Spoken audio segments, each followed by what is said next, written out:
ஓம் முருகா போற்றி, கந்தா போற்றி, கடம்பா போற்றி, கதிர்வேலா போற்றி, அறுபடை வீடு கொண்ட முருகப்பெருமானே போற்றி போற்றி. என் அன்பு குழந்தையே, நாளை வெற்றிகரமாக கார்த்திகை வெள்ளியில் நீ நினைத்த காரியம் நிச்சயமாக நடக்கப் போகிறது. இந்த முருகப்பெருமான் சொல்வதை கேட்டு நிம்மதியாக தூங்கு. இதோ உன்னிடம் நான் பேச வேண்டிய விஷயங்கள் நிறைய இருக்கிறது.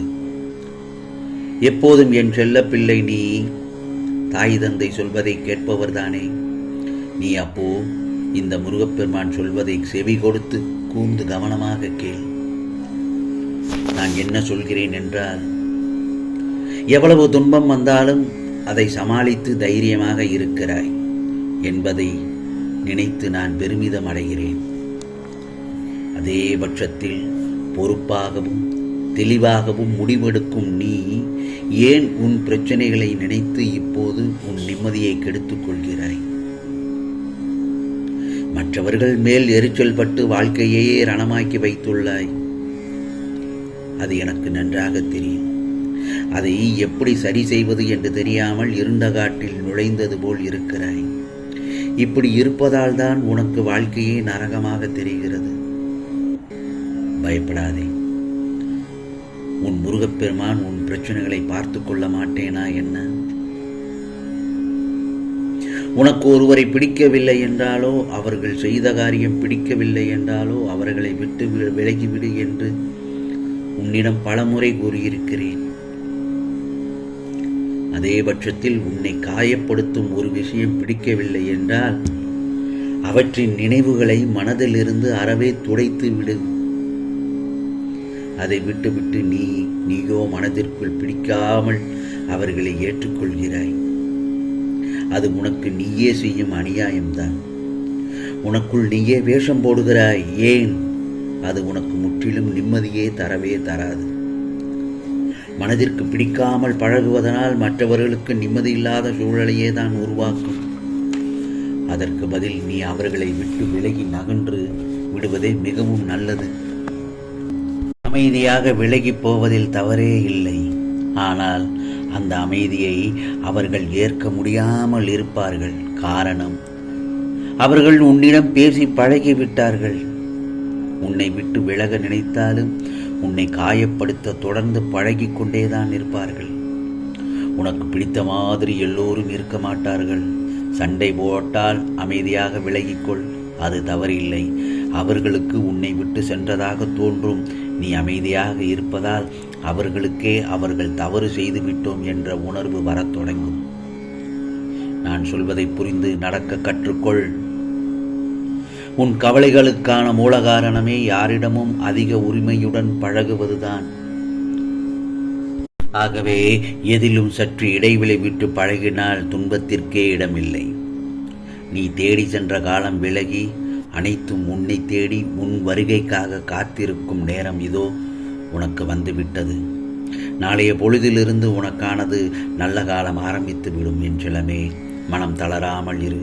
உன் எதிர்மறை எண்ணங்களை கைவிட்டு விடு. நேர்மறை எண்ணங்களையே உன் நல்லதொரு சிந்தனையை வளர்த்துவிடும்.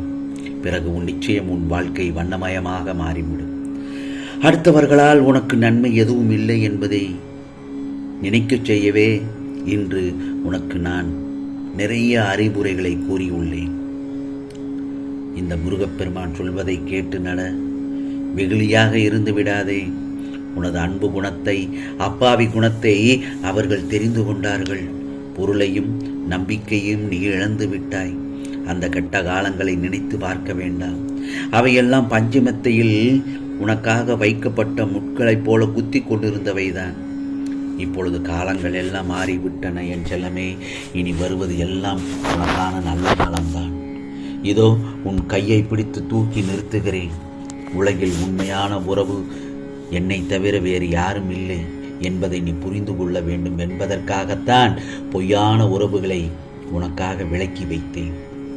நீ ஆனந்தமாக இருக்க வேண்டும் என்பதற்காகத்தான் இவற்றை எல்லாம் செய்தேன்.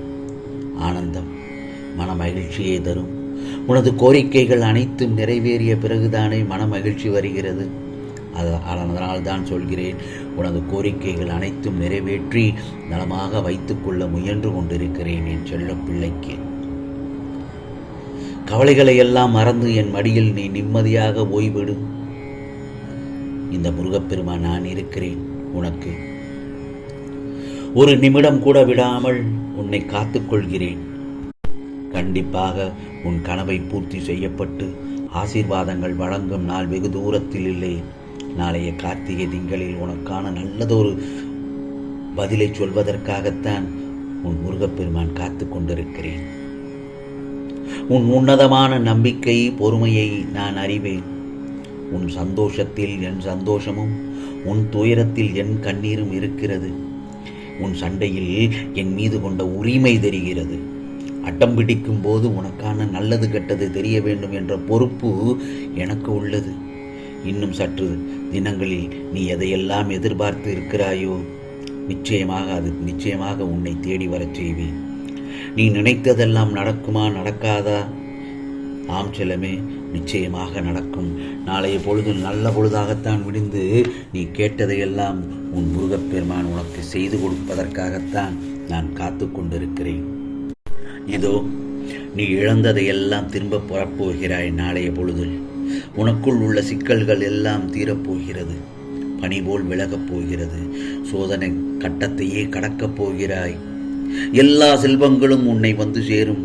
நிச்சயமாக உன் வாழ்க்கையில் மிக மிக பெரிய மாற்றங்கள் உண்டாகப் போகிறது. ஆம் செல்லமே, யாம் இருக்க பயமேன் என்று சொல்வது போல உன்னை காப்பது என் கடமை அல்லவா? உன் மனதில் ஓடும் அத்தனை எண்ணங்களும் ஆசைகளும் நிறைவேறும் நல்ல பொழுதுதான் நாளை காலை பொழுது. ஆம் செல்லமே, நிகழ்கால வாழ்வு என்பது மிகவும் முக்கியம். எதிர்காலம் நல்லதாக அமைய வேண்டும் என்றால் இந்த முருகப்பெருமானின் அறிவுரையை கேட்டு அதை புத்தியிலும் மனதிலும் நிலை நிறுத்திக்கொள். நிச்சயம் நல்லது நடக்கும். மகிழ்ச்சியான வாழ்க்கைதான் உனக்கு இனி. ஆம் செல்லமே, நாளைய பொழுது உனக்கு நல்ல பொழுதாக விடிய நிம்மதியாக நான் சொல்வதை கேட்டு விட்டாய் அல்லவா? நல்லபடியாக தூங்கு என் செல்லமே. உனக்காக உன் அருகில் உன் முருகப்பெருமான் இருந்து உனக்கு நல்லதொரு நிம்மதியான தூக்கத்தை கொடுப்பேன். நாளை வெற்றிகரமான கார்த்திகை வெள்ளியில் நீ நினைத்த காரியமெல்லாம் நல்லதொரு பொழுதாக ஆரம்பித்து நிச்சயமாக எல்லாம் நல்லதாக நடக்கப் போகிறது. இது முருகப்பெருமானின் சத்திய வாக்கு, அருள் வாக்கு. ஓம் சரவண பவ, ஓம் சரவண பவ, ஓம் சரவண பவ.